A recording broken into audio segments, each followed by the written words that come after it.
Hello friends, welcome to innocent classes. तो चलिए हम लोग स्टार्ट करते हैं रेलवे स्पेशल साइंस का प्रैक्टिस सेट नंबर 10। ये जो साइंस का जो प्रैक्टिस सेट है ये टेक्नीशियन के लिए बहुत ही महत्वपूर्ण है। तो अभी जिन लोगों का टेक्नीशियन का एग्जाम है तो वो लोग कंटिन्यू इस सेट को प्रतिदिन देखें। यह सभी प्रश्न आपको प्रीवियस ईयर का है। तो आइए हम लोग एक एक करके सभी प्रश्नों को देखते हैं और आप लोग कमेंट करके जरूर बताइएगा कि आप लोग को कितना प्रश्न सही हुआ है। तो वीडियो को स्टार्ट करने से पहले दोस्तों आप लोग वीडियो को लाइक कर दीजिए और चैनल पर नए हैं तो चैनल को सब्सक्राइब करना भूले और इस वीडियो को अपने दोस्तों और ग्रुप में शेयर जरूर करें। आइए देखते हैं पहला क्वेश्चन। इसमें कहा गया कि प्रजनन के लिए एक फूल में आवश्यक अंग कौन सा होता है। प्रजनन के लिए फूल का आवश्यक अंग कौन होता है? तो वह आवश्यक अंग पुंकेसर और स्त्री केसर होता है। यही प्रजनन के लिए फूलों का आवश्यक भाग है। पुंकेसर और स्त्री केसर प्रजनन के लिए एक फूल में आवश्यक अंग है। फूल का नर भाग पुंकेसर होता है और स्त्री केसर मादा भाग है। पुंकेसर ये नर भाग है और स्त्री केसर ये मादा भाग है।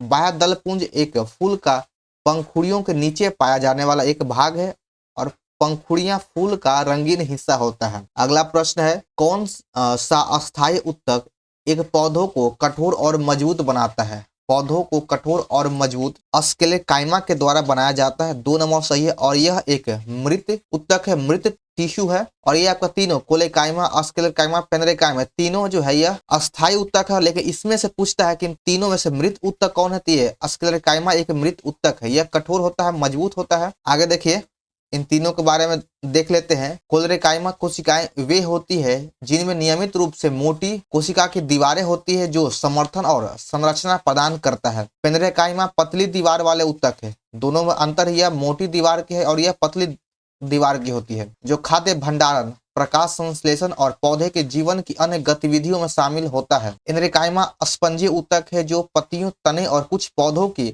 जड़ों में वायु चैनल बनाता है। अगला प्रश्न है, एक पौधे में निम्नलिखित में से क्या बीज में परिवर्तित होता है? वो कौन सा भाग है जो बाद में जाकर बीज में परिवर्तित हो जाता है? तो बीजांड, बीजांड से ही बीज बनता है। तो ऑप्शन नंबर 4 हो जाएगा कि बीजांड के बाद यही फिर बाद में चेंज होकर बीज बन जाता है। वृद्धि हार्मोन क्या करता है? वृद्धि हार्मोन का कार्य क्या है? तो वृद्धि हार्मोन कभी कभी विकास प्रोत्साहक के रूप में और कभी विकास अवरोधक के रूप में काम करता है। वृद्धि हार्मोन कभी विकास प्रोत्साहक रूप में यानी विकास में सहायक होता है और कभी विकास में बाधा भी बनता है।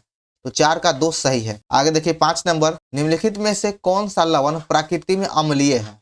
कौन लवण है जो प्रकृति में अम्लीय है? सोडियम कार्बोनेट, सोडियम एसिटेट या अमोनियम फॉस्फेट?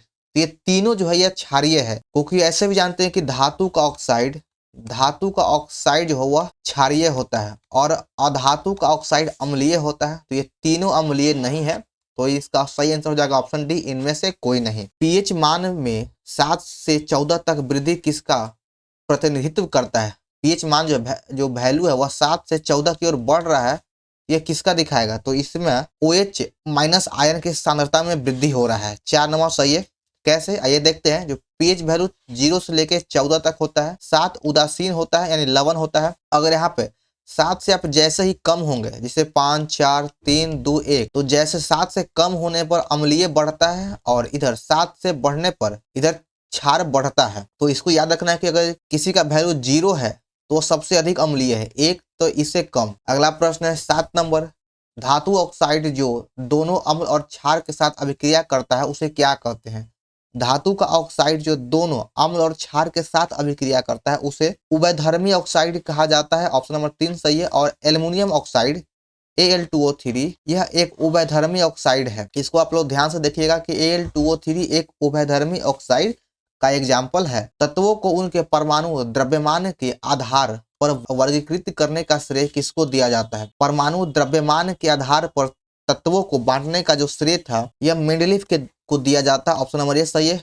मेंडलीफ के द्वारा तत्वों के आवर्त का वर्गीकरण परमाणु द्रव्यमान के आधार पर किया गया था। आधुनिक आवर्त सारणी को जो बांटा गया है वह परमाणु क्रमांक के आधार पर बांटा गया है और यह मोसले के द्वारा किया गया है। डोबेराइन के द्वारा ट्रिक नियम दिया गया था और न्यूलैंड के द्वारा अष्टक नियम दिया गया है और इसका अंतिम जो होता है वह 56 पे लास्ट हो जाता है। निम्नलिखित में कौन सी धातु ठंडे या गर्म जल के साथ अभिक्रिया नहीं करता है? कौन वह धातु है जो ठंडा और गर्म दोनों के साथ अभिक्रिया नहीं करता है? ऑप्शन है सोडियम, पोटेशियम, कैल्शियम या एल्युमिनियम। तो एल्युमिनियम इसका सही आंसर हो जाएगा। यह ठंडा और गर्म जल दोनों के साथ अभिक्रिया नहीं करता है।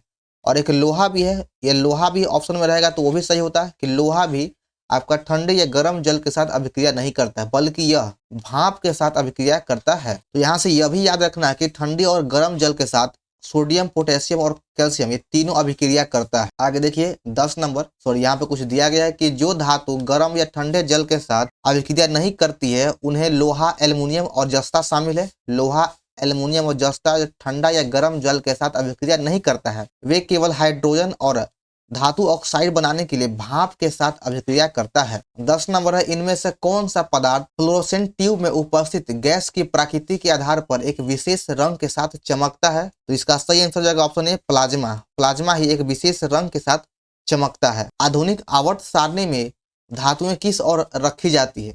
आधुनिक आवर्त सारणी में जो धातु होता है वह बाईं ओर रखा जाता है। जो आवर्त में होता है इस तरफ से, तो धातुओं को इस तरफ बाईं ओर रखा जाता है। तो ऑप्शन नंबर 4 सही है। और 18वें वर्ग में सभी अक्रिय गैस को रखा गया और 17वें में हाइड्रोजन गैस को रखा गया है। किसी स्थिर वस्तु के स्थिर रहने या गतिशील वस्तु के उसे गति में गतिशील रहने की प्रक्रिया को क्या कहा जाता है? कोई वस्तु स्थिर है तो वह स्थिर ही रहेगा, या गति में है तो वह गतिशील ही रहेगा। इस प्रक्रिया को जड़त्व कहा जाता है। ऑप्शन नंबर 4 हो जाएगा जड़त्व इसका सही उत्तर है। गति के प्रथम नियम को गैलीलियो का नियम या जड़त्व का नियम भी कहा जाता है। गति के प्रथम नियम से बल का परिभाषा मिलता है। गति के दूसरे नियम से बल का व्यंजन प्राप्त होता है, F = ma। और गति के तीसरे नियम में कहा गया कि क्रिया के प्रति प्रतिक्रिया होती है। आगे देखिए 1 वाट किसके बराबर होता है? 1 वाट 1 जूल प्रति सेकंड के बराबर होता है। ऑप्शन नंबर डी सही है। 1 वाट 1 जूल प्रति सेकंड के बराबर होता है। किसी एकल आवृत्ति की ध्वनि को क्या कहते हैं? किसी एकल आवृत्ति के ध्वनि को टोन कहा जाता है। टोन कहा जाता है। 4 सही है, सॉरी ऑप्शन 3 सही है इसका। यदि एक तार के माध्यम से प्रवाहित होने वाले विद्युत धारा I है और एक इलेक्ट्रॉन के आवेश E है, तो t सेकंड में प्रवाहित होने वाले इलेक्ट्रॉनों की संख्या को किसके माध्यम से निर्धारित किया जा सकता है? तो ये डायरेक्ट फॉर्मूला ही है कि इलेक्ट्रॉनों की संख्या को IT/E के द्वारा निर्धारित किया जा सकता है। ऑप्शन नंबर 3 हो जाएगा IT/E, यानी विद्युत धारा गुना समय बटा इलेक्ट्रॉन। एक प्रसारण केंद्र 71 गुना 10⁴ हर्ट्ज की आवृत्ति, यहाँ पर 10⁴ है की आवृत्ति 3 गुना 10⁸ मीटर प्रति सेकंड की गति के साथ तरंगों को प्रसारित करता है, तो तरंगों की तरंगदैर्घ्य कितनी होगी? तो इसका तरंगदैर्घ्य पूछ रहा है। तो देखिए तरंग की चाल इक्वल टू होता है आवृत्ति गुना तरंगदैर्घ्य। तरंगदैर्घ्य ये इसका फॉर्मूला होता है कि तरंग की चाल बराबर आवृत्ति गुना तरंगदैर्घ्य। तो यहाँ से आपको तरंग की चाल दिया गया है, आवृत्ति दिया गया, तरंगदैर्घ्य पूछ रहा है, तो तरंगदैर्घ्य का निकाल लीजिए। तरंग की चाल बटा आवृत्ति हो जाएगा, यानी 71 गुना 10⁴ में भाग दे दीजिए। यहाँ पे उल्टा कर दिए, 3 गुना 10⁸ में 71 गुना 10⁴ से भाग दे दीजिए, तो आपका आंसर आ जाएगा 422.5 मीटर। ऑप्शन 3 बिल्कुल सही है। साइंस में आपको थोड़ा बहुत ही अगर फॉर्मूला सूत्र याद है तो आपको न्यूमेरिकल आसानी से बन जाएगा, कोई हार्ड नहीं आता है। अगला देखिए 17 नंबर, एक शुष्क सेल में ऊर्जा किस रूप में संग्रहित होता है? एक शुष्क सेल या बैटरी में ऊर्जा रासायनिक ऊर्जा के रूप में संग्रहित होता है। 4 नंबर सही है। यहाँ से देखिए कुछ फार्मूला बताते हैं कि स्थितिज ऊर्जा का फार्मूला mgh होता है, गतिज ऊर्जा का फार्मूला 1/2 mv² होता है, और इस पर भी बहुत सारा न्यूमेरिकल आपको देखने को मिला होगा। 18 देखिएगा कि निम्नलिखित में क्या विद्युत धारा के एक परिपथ में प्रवाहित होने में सक्षम बनाता है? वह कौन है जो विद्युत धारा को एक परिपथ में बहने के लिए मदद करता है, यानी एक तार में विद्युत धारा को बहने में मदद करता है? तो वह इसका सही आंसर हो जाएगा ऑप्शन डी इलेक्ट्रॉन का प्रवाह। ऑप्शन नंबर डी सही है। आगे देखिए 19, मैग्नोलियोफाइटा पुष्पीय पादप होता है जिन्हें क्या कहा जाता है? मैग्नोलियोफाइटा पुष्पीय पादप है जिसे एंजियोस्पर्म या आवृत बीजी कहा जाता है। एंजियोस्पर्म या आवृत बीजी कहा जाता है। 3 नंबर सही इसका आंसर है आवृत बीजी। हाइड्रोजन के बीच में उच्चतम इलेक्ट्रॉन आकर्षण वाला तत्व कौन है? हाइड्रोजन के बीच में उच्चतम इलेक्ट्रॉन आकर्षण वाला तत्व क्लोरीन हो जाएगा। ऑप्शन नंबर ये सही है, और यह हाइड्रोजन वर्ग 17 में आता है। हाइड्रोजन जो है वह वर्ग 17 के अंतर्गत आता है, और इसी में सबसे उच्चतम आकर्षण इलेक्ट्रॉन वाला हो जाएगा क्लोरीन। जब बड़ी मात्रा में डैश का सेवन किया जाता है तो यह चयापचय प्रक्रिया को धीमा कर देता है और केंद्रीय तंत्रिका तंत्र को खीने कर देता है। यहाँ पे डैश की जगह इथेनॉल होगा कि जब बड़ी मात्रा में इथेनॉल का सेवन किया जाता है तो यह चयापचय की प्रक्रिया को धीमा कर देता है और केंद्रीय तंत्रिका तंत्र को क्षीण कर देता है। आगे देखिए 22 नंबर, पृथ्वी की सतह पर किसी वस्तु का भार W है। पृथ्वी की सतह पर किसी वस्तु का भार W है। किसी ऐसे ग्रह पर इस वस्तु का भार क्या होगा जिसका द्रव्यमान पृथ्वी से 15 गुना और त्रिज्या पृथ्वी का 4 गुना है। तो इसका देखिए फॉर्मूला होता है भार बराबर W बराबर GM स्मॉल m बटा आर स्क्वायर, यहाँ कैपिटल M और स्मॉल m बटा आर स्क्वायर होता है। तो यहाँ पर त्रिज्या दिया गया 4 गुना और ये द्रव्यमान को 15 गुना किया गया, तो इसको बैठा दीजिएगा तो आपका सही आंसर आ जाएगा 15/16 W। ऑप्शन नंबर 2 सही है। 15/4 का स्क्वायर 16 कर दिया गया है, तो 15/16 W। आगे 23 नंबर की, यदि दिए गए वेग की ध्वनि तरंग की आवृत्ति बढ़ जाता है तो यह उसका तरंग दैर्घ्य को कैसे प्रभावित करेगा।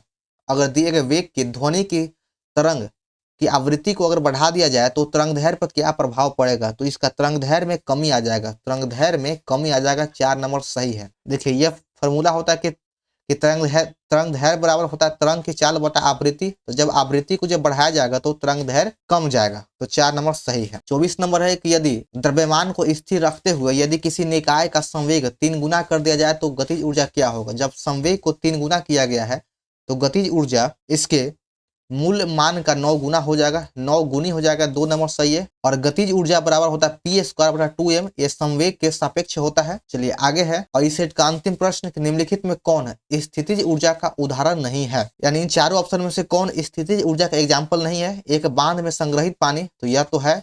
एक उठा हुआ हथौड़ा, यह भी स्थितिज ऊर्जा है। एक संकुचित जल स्रोत, यह भी बहता हुआ पानी, यह गतिशील ऊर्जा का उदाहरण है। ऑप्शन नंबर 4 सही हो जाएगा, बहता हुआ पानी। तो चलिए यहाँ पर हमारा साइंस स्पेशल का सेट नंबर 10 समाप्त होता है। तो आप लोगों को यह वीडियो कैसा लगा कमेंट जरूर करें, और इस सीट में आप लोग कितना नंबर आया है यही बताइए। तो चलिए मिलते हैं फिर नेक्स्ट वीडियो में। जय हिंद। और आप लोगों को यह वीडियो अपने दोस्तों में शेयर जरूर कीजिएगा जिनका टेक्नीशियन का एग्जाम है। तो चलिए मिलते हैं फिर नेक्स्ट वीडियो में।